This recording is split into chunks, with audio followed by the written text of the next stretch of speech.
The 2024 CDL season is finally here, and today on Season 2, Episode 3 of the Never Chalk podcast, presented to y'all by TGE, we're going to dive into all the action from opening weekend, and let's get right on into it.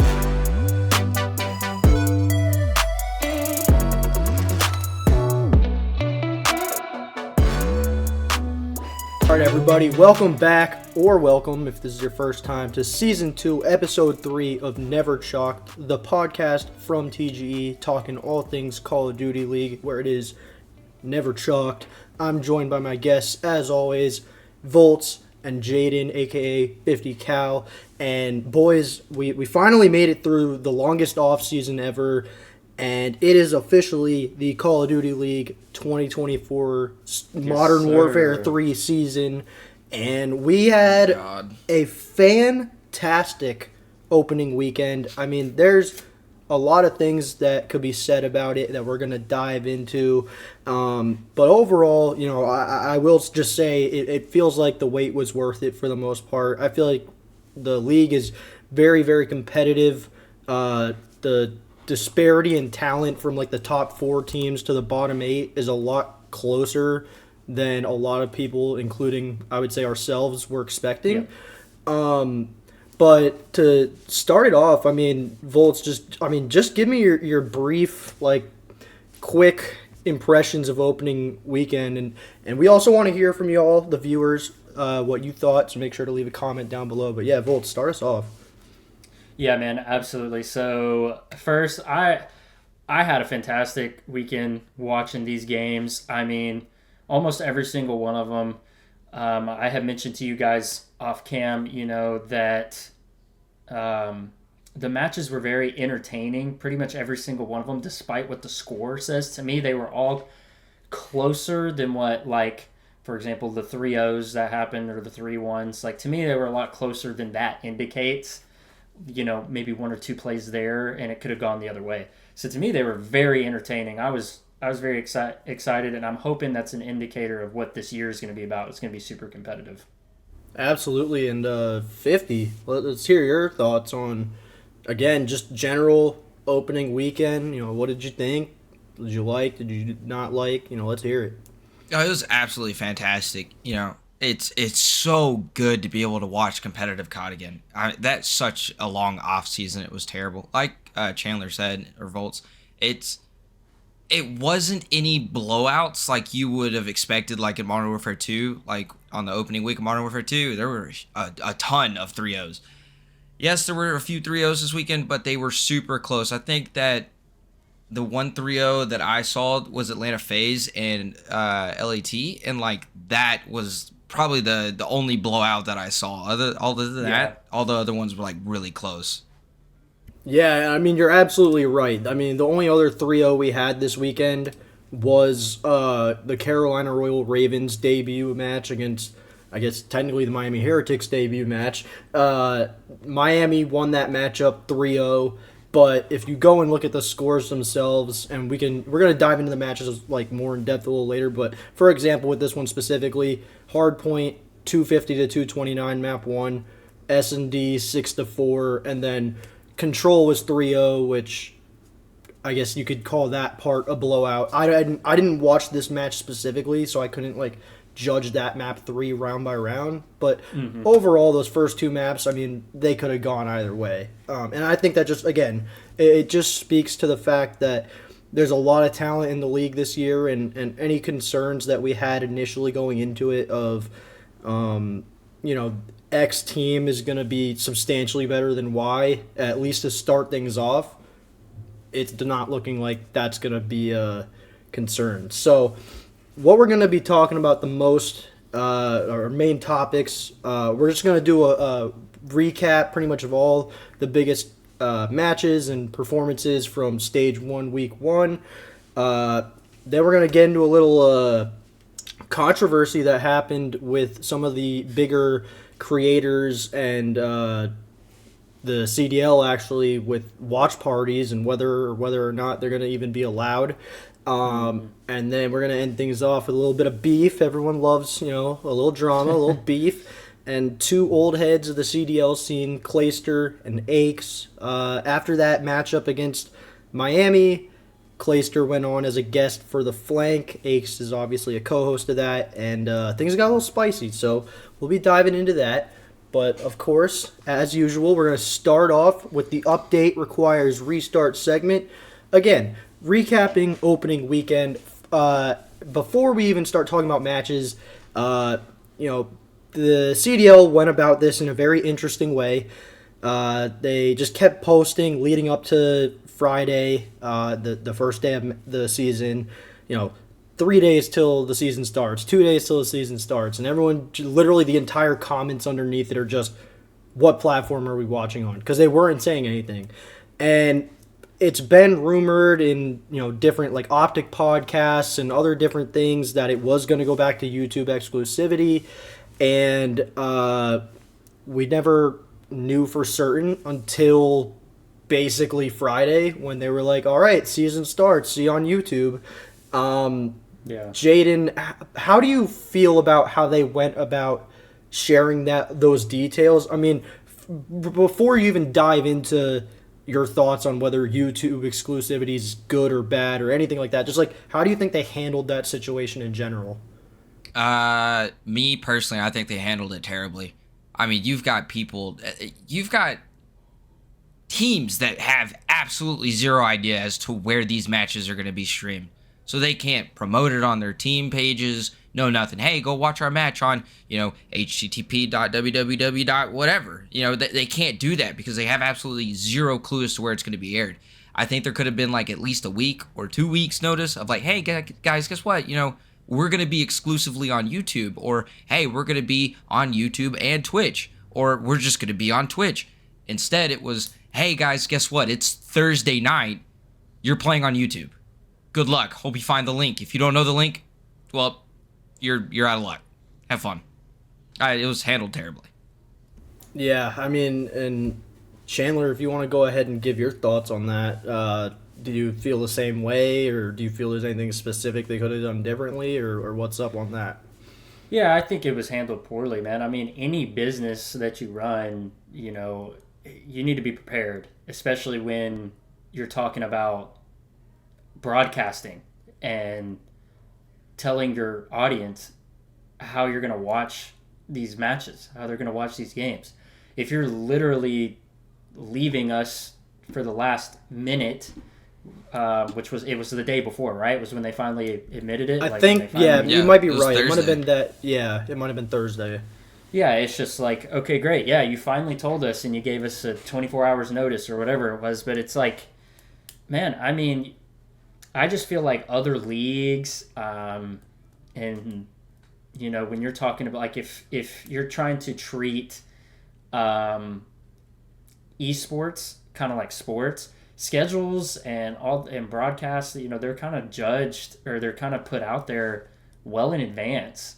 And so I don't know. I just think it's handled poorly, and it makes me question those that are in charge and like, what is it that they're doing? Did they not even know? To me, that would be hard to believe that they didn't know that. So I wish we could get more detail on it, but obviously there's not a whole lot of transparency when it comes to whoever is making these decisions. But yeah, man, I mean, that's handled poorly in my opinion. I think it should have been no later than like a week, maybe even 2. But I'm thinking more like months in advance. Do you know where to watch these matches? Yeah, I mean, I agree with both of y'all that, like, you could pretty much just say it was handled very amateurly, I guess is another way to put it. I mean, This is supposed to be the premier Call of Duty League presented by, Activision, or I guess now Microsoft, although I don't know if they're technically involved with this season. But you get the point. It's brought by big game developer, and it feels like I don't know, some random Discord is running the matches and telling us where to watch them and stuff. Like, it just, if they were gonna do the YouTube exclusivity thing, look, I work in professional sports partnerships.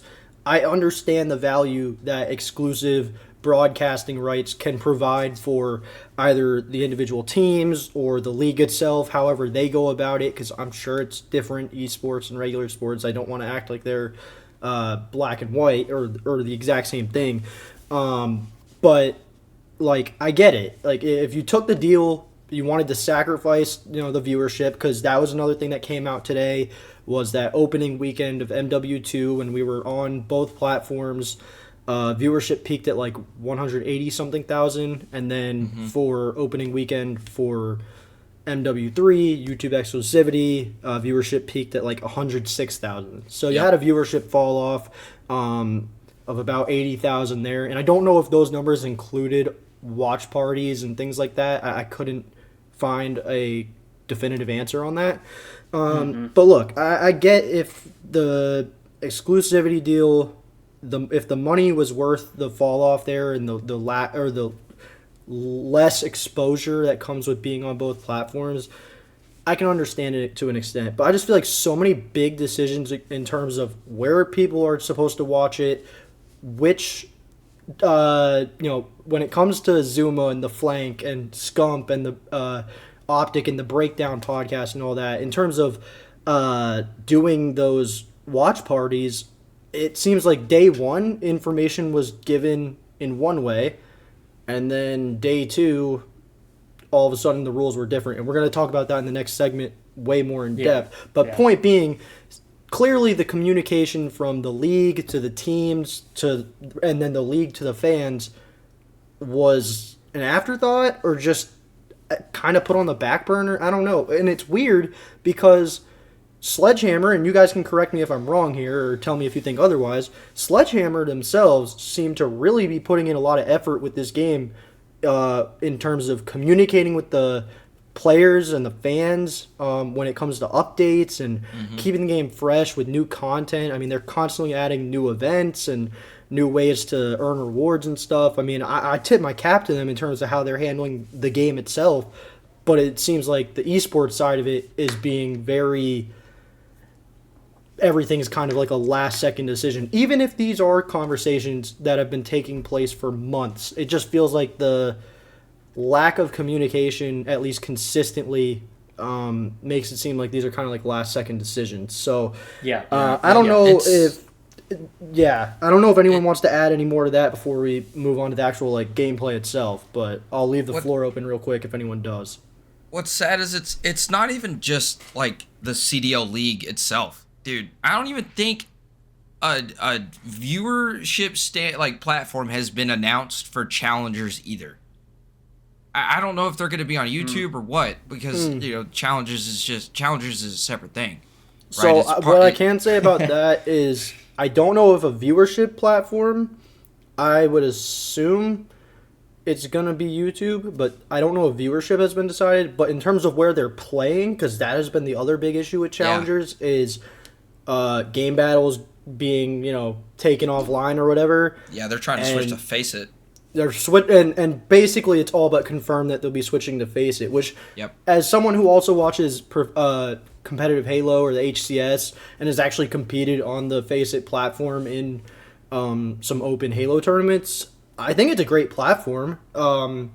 It just, again, it feels like they kind of last-second decision, and it's got some of these challengers players, I mean, that's their livelihood. Whether that's a good thing or bad thing or a smart decision is a different story. But they waited so long, and we've started the year, and we don't even know when the amateur or challenger scene is even supposed to start playing their matches. It's bizarre. It's a really weird situation. But one of the things that we talked about going into the season was some concerns regarding the meta, the MCW and the Rival 9 meta, as well as the map pool itself. So I wanted to get y'all's thoughts on those things before we start diving into the actual teams and players and things like that. So, Jaden, let's hear it from you.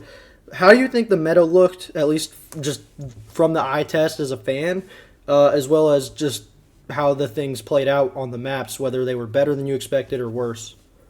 Meta actually played a little bit different than I thought that it would, right? So, of course, ping differential. I'm playing on like 30 ping whenever I'm playing, game battles or whatever I'm playing, and I'm getting absolutely slaughtered by ARs. However, all the pro teams are playing on servers or close to servers because that's where their headquarters are at. The subs are frying. Like, yeah. I literally watched people get gunned across the map with a Rival 9. I'm like, dude, I wish my gun shot like that, but it doesn't. And it comes down to ping. You get, like, Optic. You get FaZe that are playing on, like, 1 or 3 ping. That's unstoppable. I think the meta actually differentiates from what I thought that it was going to be before the season started. It's actually pretty decent. It's not that bad. Yeah, and Volts, what was your thoughts? Were they similar? Yeah, I mean, last week I was kind of freaking out, right? I was telling you guys, dude, SMGs were just chalk, right? Like, I was, because as an SMG player myself, like, just feeling how it was against ARs, I was just mentally checked. But man, watching the matches, it was pleasantly surprising to see the SMGs performing well with the SMG. Granted, I will say, we can't just take stats alone. Like, if you didn't watch the matches, you can't just take stats because SMGs picked up the ARs quite often. Yeah. If you watch those matches, they did pick up ARs. So, and 3 ARs were used, and I even think I saw a match where 4 ARs were used on a map. So, that is still the meta, where it's like we're putting up the SMGs, but they were not getting, I'm just going to say it, they were not getting shit on like I thought they were going to. So that was a nice surprise, yeah. Yeah, I think to put my version of it real nice and simple, I think I learned quick watching this just that I'm shit using the SMG this year. I'm just going to put it that way because, I mean, I have, fiber internet. I feel like whenever I play even just like public matches, 15 ping is not horrible. And I'll be using the Rival 9 and just getting obliterated.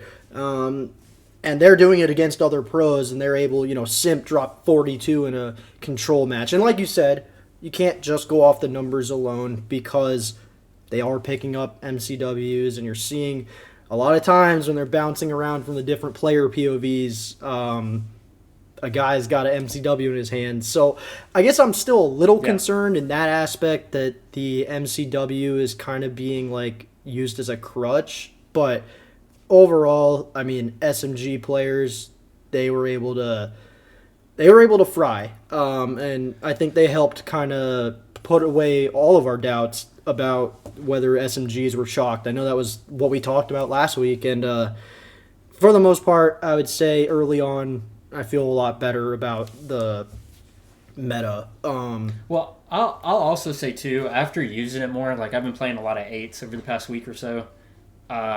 I've even gotten better using the SMG. You just kind of learn to adjust, right? Like, you just kind of have to. And I'm sure the pros are learning that as well. Just learning, okay, well, we can't traditionally use SMGs like how they're supposed to be used, but it's still a viable option. And like we said, we've seen some subs fry. I mean, Hydra, Simp, BZ, they were all, if you actually watch the matches, they did use the sub and got a good chunk of their kills with the sub. And another thing that they got a lot in S&D specifically was First Bloods. A lot of those guys, the SMG players, were going out, getting these crucial First Bloods. And in this game, I think even more so than some of the previous games that we've had the CDL played on, First Blood has led to, like, the round win. I think it's like 70% of the time. So it just goes to show that if you got a guy who, some of them are sacrificing the, I guess, covert sneakers or whatever, the silence, and they're using the lightweight sneakers, but the dead silence field upgrade to compensate. Like, there's a lot of nuances with, like, the different perks that you can use and field upgrades and all that stuff that these guys know what they're doing, obviously, a lot more than us, and I think they're already figuring out, like, what combinations work best, and, yeah, I think they've made the meta look pretty good so far. Yeah. But I don't know if you all had anything you wanted to say about the maps. My only concern with them, was it seems like we're getting a shit ton of Invasion or Karachi played 3 times in a series. And maybe my memory's not serving me as well, that maybe that actually is fairly standard for how things were in some of these previous seasons. I know we got a lot of like 3 hotels played last year on MW2. I'm never a huge fan when you start seeing the same map over and over and over and over. I feel like it kind of makes things a little boring, and you're like hoping they add other maps to the map pool. But did y'all have any concerns as far as the map pool, or were you kind of like things look pretty good? Man, as of right now, I'm not too concerned, just because I think it's more of like everybody kind of feels comfortable on a certain set of maps, and they'll just diversify their map pool as time goes on. I also said last week I'm hoping that we do add some maps to the competitive map pool, so just to give more variety. But right now, no, after one weekend, I can kind of understand it. If we're at Major 1 and it's still kind of a recurring theme, maybe. But we still got a little ways for that. Yeah, I was going to say, there's definitely some time. And Jaden, what about you? How did you feel about the map pool after the first weekend? I mean, I agree with Volts. Like, it's week 1 of the Pro League. Like, you can't really base anything off of week 1. Everybody's trying to get a feel for how everyone's going to play and all that kind of stuff on maps. Everybody's trying to learn maps. Of course, there's scrims, but you're not going to know exactly how a map is going to play in your favor until you actually play it in like a record setting. So yeah, I mean, we'll time will tell. If like Volt said, if we get to Major 1 and I see 3 invasions and 2 Karachis, I'm gonna have an issue. What I will say to, I guess, kind of wrap a bow on that specific part of what we're talking about here, whatever teams are first to get comfortable on some of these other maps, like High Rise or Terminal, for these different modes, those are going to be the teams that, towards the end of the year, they're the ones competing for majors and for champs, because it's always the teams that have the biggest map pool. NYSL, for example, was a great example of they could literally just play anything last year, and they won 3 majors, including champs, as a result. So I think you guys are right that it's early on. They probably scrimmed a ton on the maps that they preferred, and it just seems like Karachi and Invasion were those 2 maps for 99% of teams. So real quick, and Jaden, we're going to start with you, because I know we're going to also do some other stuff as well, but I want to hear a team or player, just give me one, that either surprised you in a positive way or disappointed you. I'm gonna go with somebody that surprised me, and it's actually gonna pop back up in the next segment as well. Abuza. Dude, you came from challengers on a role change, and you dropped a 1.02 against LAT, and then you came right back against Boston Breach and dropped a 1.12. Like, you can't ask for anything better from that. And, like, for you being on such a huge role swap, right? Like, that's incredible for you to be able to perform like that. It blew my mind. I was like, Dad, gum. All right, he's about it. Yeah, I mean, I know that he was one of the people that us and many others have said he's in those talks for Rookie of the Year, and I think he did a good job of proving that. But Volts, now let me hear, same thing for you, either a player or a team that surprised you positively or left you feeling disappointed. Okay, well, I'll be quick on both, but I'm going to name 2. Go for it. So, surprising, bouncing off of Jaden, or 50 cal, and I'm going to say the Seattle Surge. They totally outperformed my expectations.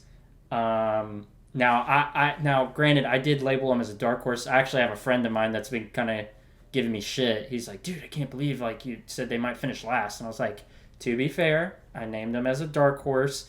I just felt there was a lot that needed to go right. I still kind of feel that way, where it's like they're mostly dark horse, But they're 2-0, and I don't think they're anywhere near their peak. So to me, that's very scary. The Seattle Surge team could be very scary if they hit a peak. I don't know, man. Like, I'm just gonna leave it at that. Like, I don't think they've hit their ceiling. I don't think they've hit their peak, and they're 2-0. So the other one I'm gonna say disappointing is LAT. I kind of felt that they had a pretty solid squad, and they won one map the entire weekend. Granted, I will say some of the maps were close. It could have gone either way, but a team like how you built it, I just felt like it should have been at least more competitive, and I'm surprised. They played what, FaZe and Surge? Yeah. Yeah. Yep. I mean, to be fair, it's like those are two really good teams, but I don't know, they just didn't play as well as I would have liked them to against those two teams. Understandable. And for me, I'm going to say rather than a team or player that surprised or disappointed me, the term I'm going to use is validated. And it was a duo of players, Nero and Standy, the SMG duo from the Vegas Legion. First and foremost, this was they should have been a duo on Boston Breach last year when they were having all those roster changes and SMG changes, and for a while there, I was actually really thinking it was possible that they were going to team up, bring Standy over after he got released by Toronto Ultra. I thought that's the route they were going to go, and I think we learned real quick just how solid of a duo they are. They put up some great numbers. I want to say Nero had like a 1.2 on the weekend, or at least in the match that they won against Rocker. And the two of them, I mean, they're younger players. They're both aggressive, but in different ways. Like, Standy's more of like your cracked out SMG, whereas like Nero's a little more methodical, I'd say. But that duo they looked like phenomenal. And I mean, yeah, they had the breakdown against Carolina, which I mean I was happy about, but I'm not gonna say that. They still looked great this weekend. But I think, now we can get into, finally, we don't have to do paper terminology anymore. We actually have stats to back these things up. Our TGE Stage 1, Week 1 Team of the Week. So, yeah. Volts, let's start with your pick. I nominated illey from the Seattle Surge. He dropped, I think it was a 1.72. Yep, that's right. I think exactly right for that first match. Yeah, that first match. And who was that against again? That was Seattle played LAT. LAT, yeah. And they did lose that one map, that control map. Although, if you watched it, it could have gone either way. All those rounds that they played, it was a 3-0 by LAT, but Seattle easily could have won any, if not all, of those rounds. But illey, he popped off. The next match they had against Boston, he didn't perform as well, or at least up to that standard of a 1.72. But when you take illey's overall performance on the weekend and the effect he has on the Seattle Surge team, he is a huge, huge reason why they are 2-0. So he's my pick for this week. Fantastic. I love it. Before I have you give your pick, 50, I just want to say, like, shout out to illey. He obviously went through a lot with Optic Texas over the last 2 years where they were looking like the top team in Vanguard. He has to step out basically for the rest of the year because he has the thumb injury. And then last year in MW2, he's on the team to start the year. Eventually ends up getting dropped or benched for Ghosty.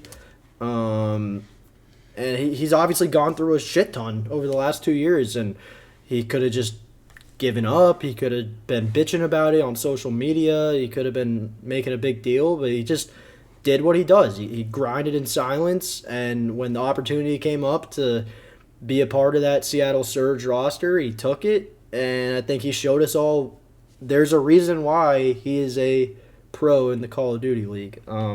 So yeah, shout out to illey for overcoming a lot of that stuff. It's really cool to see. But 50, I want to hear give us your Team of the Week nominee or nomination for Week 1, Stage 1. All right. Well, I kind of hinted at it, last segment. My Team of the Week nomination is definitely Abuza, mainly for the sole fact, of course, the role swap. But he was a huge factor in both of those series. He dropped a 1.02 against LAT right off the gate. Rookie, role swap coming in and keeping up with illey. He's the only other person that had a positive KD overall in that series, and it really influenced the game. Like Volt said, that 3-0 was rough on invasion control, but I mean, those rounds literally could have gone either way. And then you go over to, I want to say they played Sunday. They played the Breach, and Abuza dropped a 1.12 alongside Arcides. I mean, that's 82 and 73 overall. Like, map 4, I'm pretty sure he went 24 and 17. Yeah, he did, with a 1.41 KD. Like, that is insane for a rookie to come in and just dominate like that. You have to nominate him. No, I agree. And again, like you keep saying, the role swap, that was another thing that us and I'm sure many others were raising concerns with this team's ceiling and just his ceiling in general. Clearly not looking like a problem, at least after opening weekend. So shout out to the young rook Abuza. And now my selection for Team of the Week was a little more obvious, I guess. Simp. Atlanta FaZe, they in general just looked really good. They looked like, I guess, what we expected, a top team or the top team.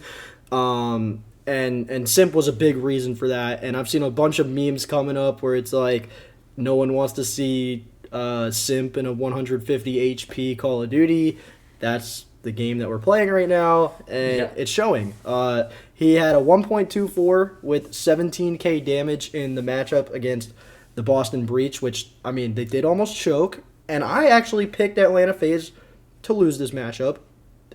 Did not expect a reverse sweep, but that almost happened. But he did his thing, and he is looking like a demon in control. I already said earlier, in the second matchup they had this weekend against LAT, he set the record for kills in a map with 42 on that map 3 control.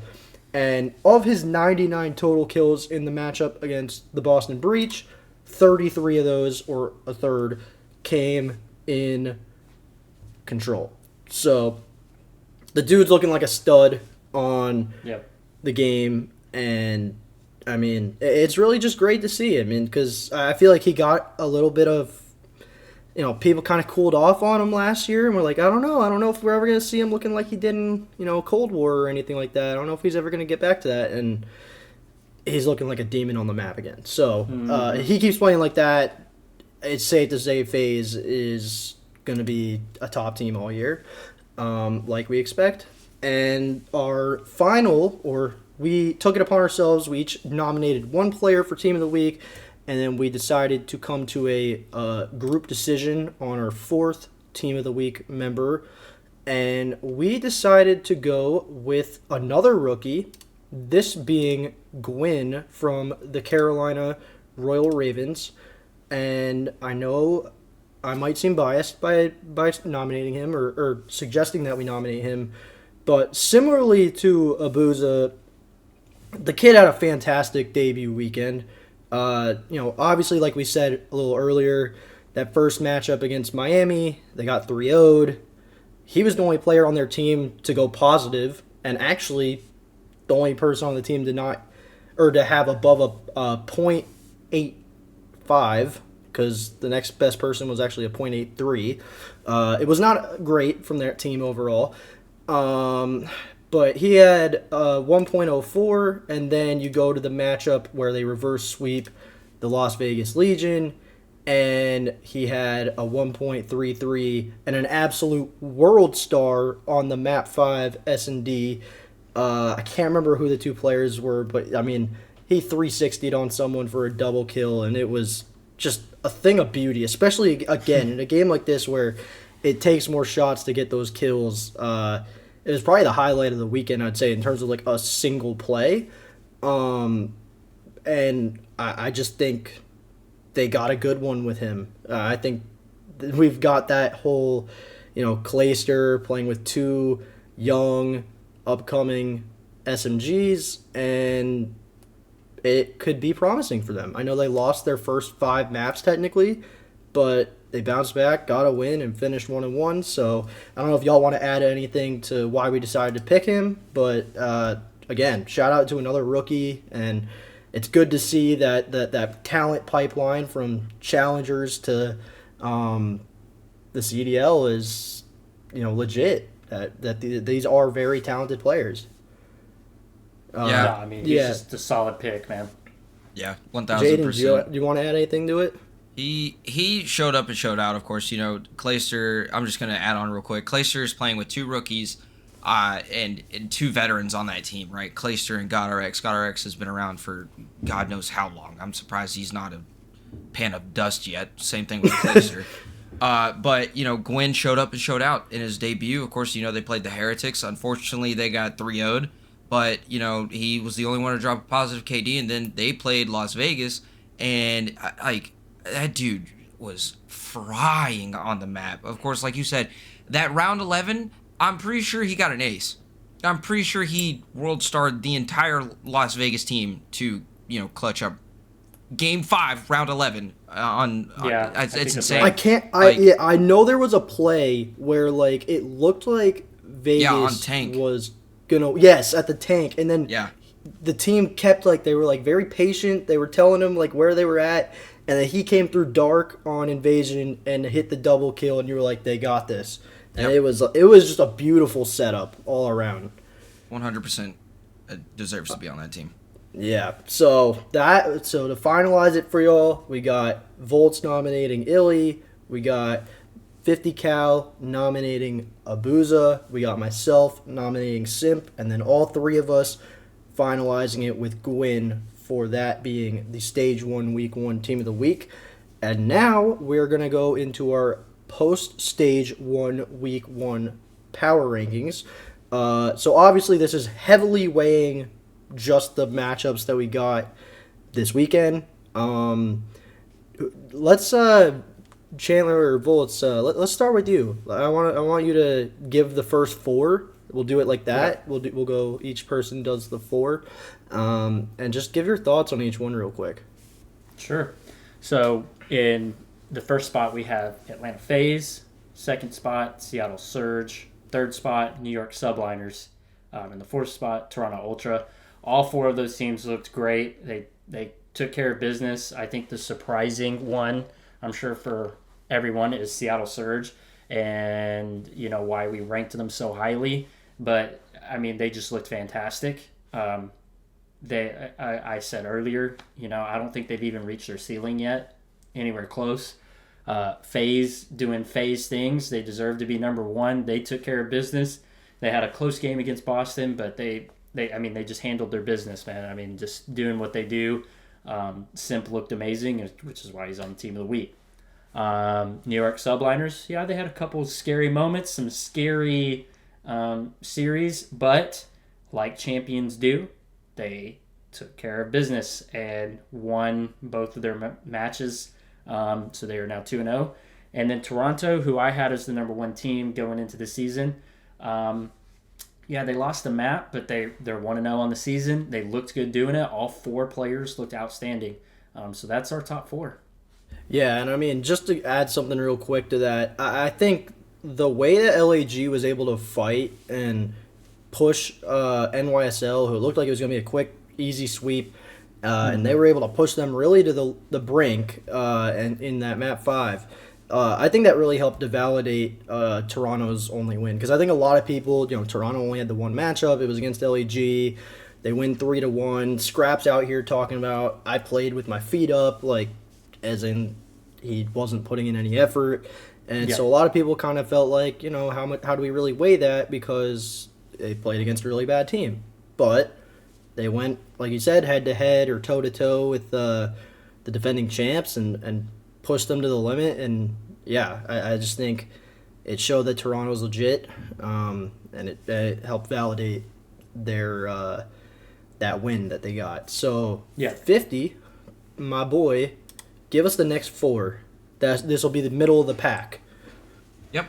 So at number 5 we have Optic Texas. At number 6 we have the Carolina Royal Ravens.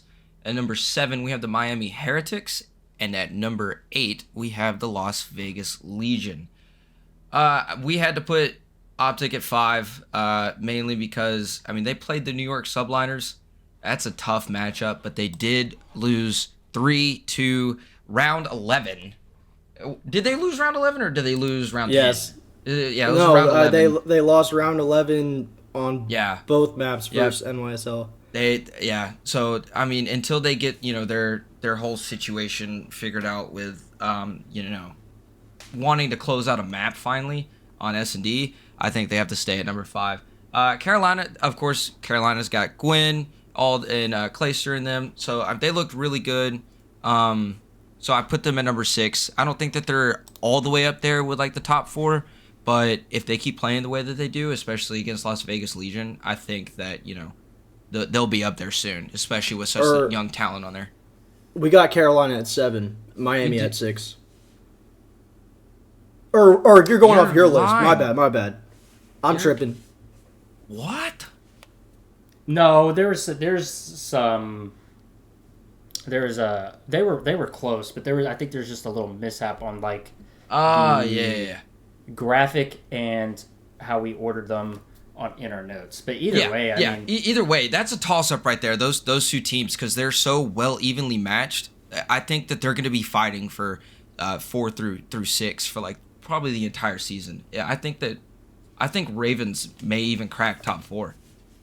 And then of course after that you have the Miami Heretics, which they only played one match this week if I'm not mistaken.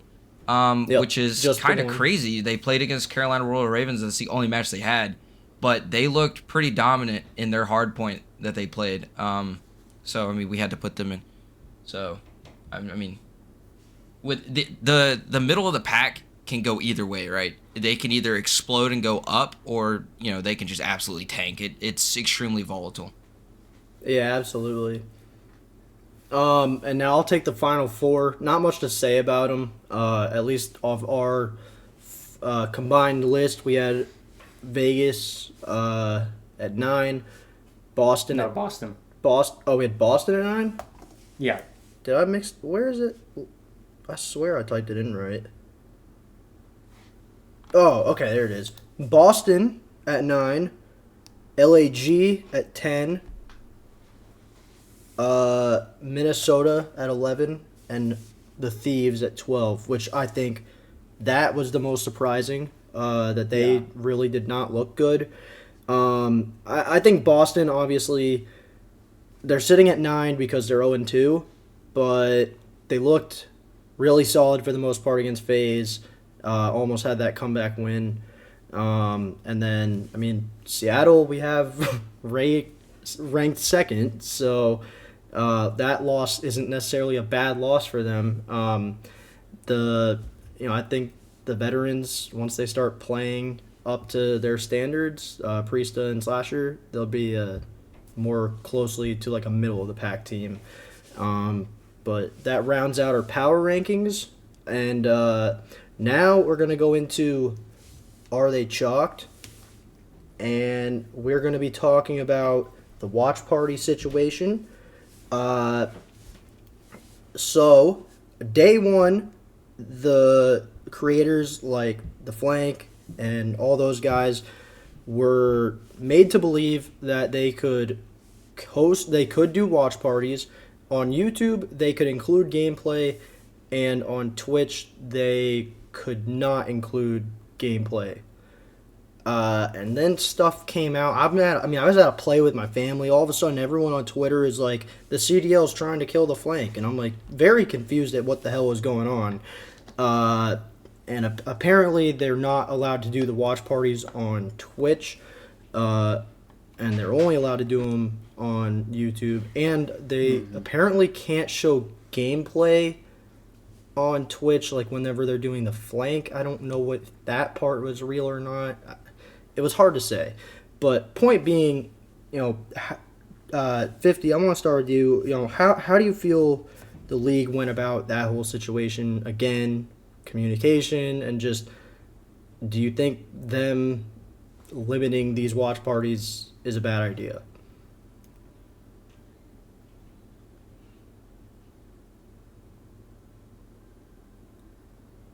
Wow, I was muted. I'm dumb. It's okay. I figured that was the case. I was literally just talking, bro. My bad. I think that the communication was absolutely terrible. It was just like, you know, the exclusivity on whether or not it'll be streamed on Twitch or YouTube. It was poorly executed. I think that the watch parties really do enhance the viewership because you can get live reactions from like other players, retired players, content creators, everything. It absolutely does wonders for the league, and especially the amount of analysis that they can also give from a ex-player standpoint. Them trying to limit that, I don't know, man. Hot take. I think that CDL shuts down in 2 or 3 years. I give it maybe a year, if even that.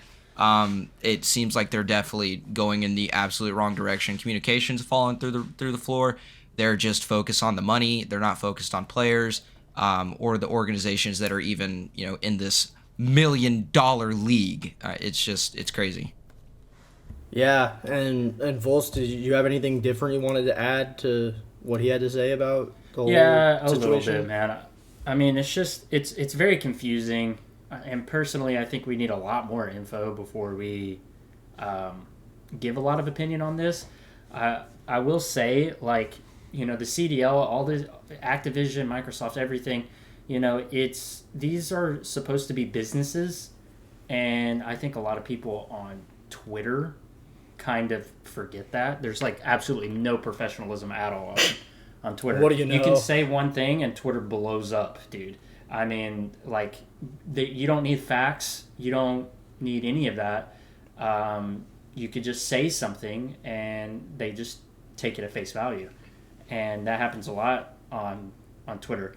I just think we need a slower roll here, a little bit, and wait until we get more details on the situation. I don't know if more has come out since we've started recording or since the weekend.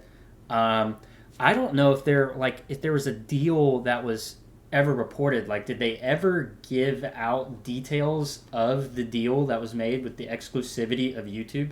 No. Not that I'm aware of.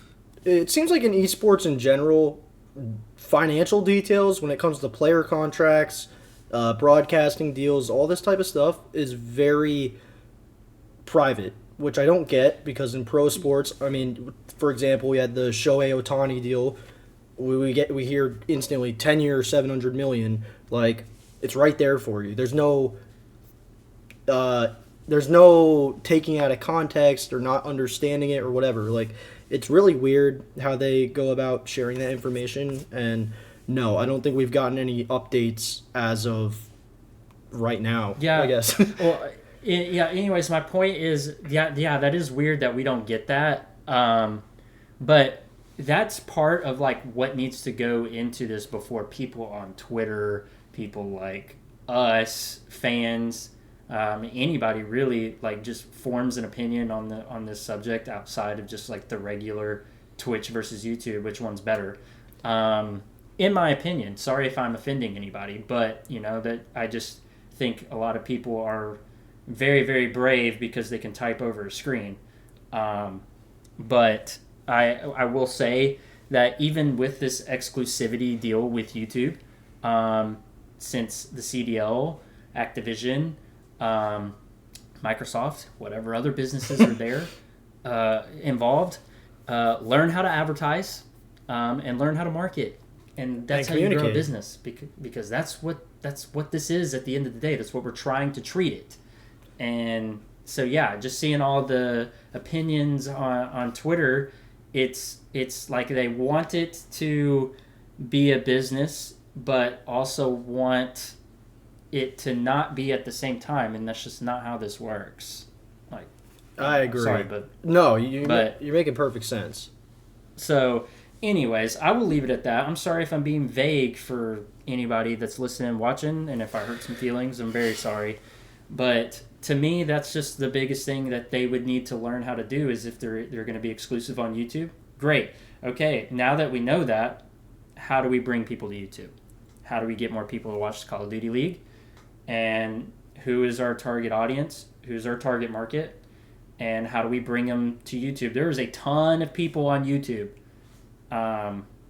So I think they can figure it out if they try hard enough. That's just kind of how it is. That's the facts. Yeah.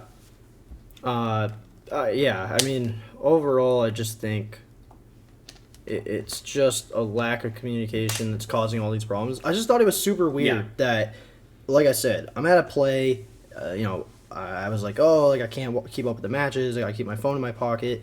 There's an intermission, pull it out. All of a sudden, everyone's tweeting out, save the flank, CDL wants to kill the flank, or the breakdown, or whichever one, and I'm like, what the hell is going on? And I start seeing all this stuff where it's like, apparently they can't do the watch parties on Twitch or something like that.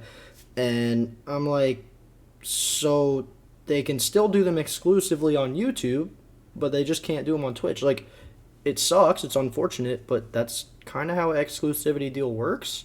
I mean, I don't know all the details of what even was true about all that, because it seems like, again, everyone was bitching about it or complaining about it, and then all of a sudden no one's talking about it, and we haven't heard a resolution to it since. It was just a very weird scenario. That's what I'm saying, it just blows up, and we don't even have all the facts yet. Yeah, and I mean, that wasn't even the drama we were supposed to be getting into. I mean, for X going to give it to you, our segment here was supposed to be, or it is, about a scenario that actually happened on the flank after Carolina Royal Ravens, that 0-3 loss to the Miami Heretics. Clayster, went on and was talking about the team and the performance and all that. And Aches was very blunt. They were former teammates back in the day on Complexity. Two veterans of the scene, of course. Aches obviously no longer playing. Clayster on Carolina Royal Ravens. And Aches pretty much just flat out called them terrible, said they got shit on, and even took things to a personal level, saying that Clayster was carried to all 3 of his championship rings. Volt, tell me what your thoughts are on, I guess, Aches' takes, his demeanor, his persona in general. I mean, what do you think of all this? Yeah, no, I got you. First, we're going to call a team terrible after one match? Are you serious? That's a rhetorical question, by the way. Yeah, I think they've got plenty of time to improve after one match in week 1 of the CDL season. Anyways, moving on from that, Clay carried to all his rings. Okay, I can see the argument you're trying to make there. He teamed with Simpanabizi, he had Hook Shotzi and Illey, all that stuff. But I mean, that is a crazy take by Aches to me for someone to say, because the reverse could be said. Where what's the common denominator of these teams and what they have? They had Clayster. Clayster won 3 times. I can't take somebody that seriously when you say he was carried. It's because are we just talking about stats wise? Was he dropping superstardom simp Shotzi stats? No. But is that all that you need to do to be considered, a champion? Because I think Clayster brings a whole lot more to the table than just these jaw-dropping stats and things like that. To me, Clayster had brought out the best in some of these guys, and overall was one of the biggest support players of these teams. And I don't know, man, I don't like it. But as far as the personality goes for Aches, I mean, absolutely, guys like this all the time give us something to talk about. We're talking about it right now. If we don't have an Aches, then we don't get these takes, now do we? Gotta love the rhyming there. Yes, yeah. If you don't have a guy like Aches, you don't get these takes.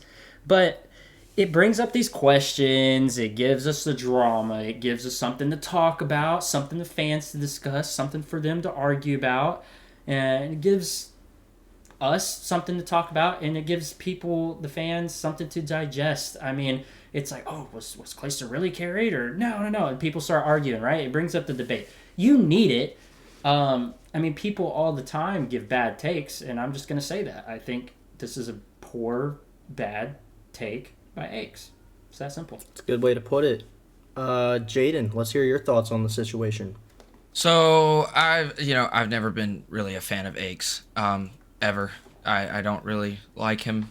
He's very cocky. I mean, like I said, I think it was last week. Everybody likes a villain to a certain extent. Everyone loves a villain. Everyone needs a villain. Yeah, you need it. Whenever you overdo it, it gets to be too much. I think calling a team terrible after one loss is absolutely atrocious. It was uncalled for, especially with how close those maps were. Yes, they lost 3-0, but it's to Miami Heretics, who, I mean, look at who's on their team. You haven't really seen a lot of them in the league very much. Yeah, they've all been in the league. Well, not all of them, but, the majority of them have been in the league for a while, dating back to the CWL. On the Heretics, whenever they were, with the actual Heretics. But, calling them trash and terrible and saying they got destroyed, like, the maps were super close. And as far as saying that Clay got carried, I just want to bring something up. The first time that Clay teamed with Abizi and Simp, I want you to understand this. It was in Black Ops 4 on E United, and they fried. They fried. Like, they were absolutely unstoppable. I want you to understand that, Simp, that's where the clip comes from, the sniping clip. They're rookies. They were underneath Clayster. Clayster mentored them, showed them the ropes, showed them what to do, coached them, did everything he possibly could to create them into the players they are today. Did he get carried? Yeah, maybe stats-wise. But Clayster brings to the table the map knowledge, the seniority, the elderness that everyone looks for on a teammate, to be able to be like, hey, listen, calm down. If we do this, this, and this, I promise you it'll work out. That's all you need. It's just someone that has that calm, level head, saying what you're doing wrong, how you can fix it, and helps you improve. And that's what Clayster brings to the table. He's not dropping 42 and 27 on a map. He'll get you some hill time, and he'll be that anchor. But, I don't think that he got carried. The last time that Aches has been relevant, by the way, was Modern Warfare or World War II, when he won champs, and that was with Kenny. So, you want to talk about getting carried? Assault got MVP that year. Yeah, I know, but Aches didn't do crap in that champs. No, he had .93, something like that. It wasn't great. Yeah. No, I think to wrap it up, guys, especially that part in particular, and I guess just the show in general, look, if this was a random fan on Twitter or something like that, being that, blunt and negative, being like, you got 0-3, you got shit on, you don't have a 1.4 KD, you're garbage, and your team is carrying you to all your championships, I'd be like, okay, it's someone being a shit stirrer, but I can understand that because they're just a casual viewing fan. Aches is a 2-time champ. He's a legend of the scene. He's played a lot of the game himself. And as a co-host of The Flank, to me, he gives these takes, and they're all he's trying to do is piss people off, and it's kind of annoying because you want to learn from these guys. You value what they have to say because they've done it. And hearing him talk that way about, again, another legendary player, it just was what the hell? Felt uncalled for. And just, I know that that's who he is, I guess, as a personality on social media and in the Call of Duty scene. But, it was just such, I don't know, again, just what your casual fan type of take, seeing the score of the match and just being yep, you're shit. Yeah. It just, I don't know. I'm not a fan of it. Flat out, it's just a bad take. Like, if I saw it by some random person on the internet, I would just laugh. Yeah. You know? Like, but it's a bad take. Yeah, I think that's really the way to put it. But thank you so much, everyone, for bearing with us. I know this was a really long episode. We're learning and getting better with each one. I had a lot to talk about. And again, it was just a great opening weekend overall for the CDL. We're very excited for what's to come. Again, this is Never Chalk, presented by TGE. Make sure to check out all the socials. And until next time, we'll catch you in the next one.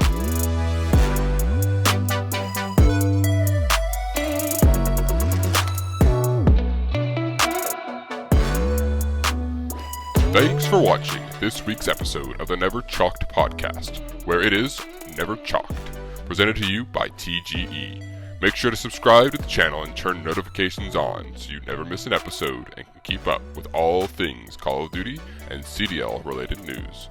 Leave a like on the video if you enjoyed it, and make sure to let us know your thoughts and opinions in the comment section below. Make sure to check out all of our links in the description. Again, thanks for watching, and we will see you next time.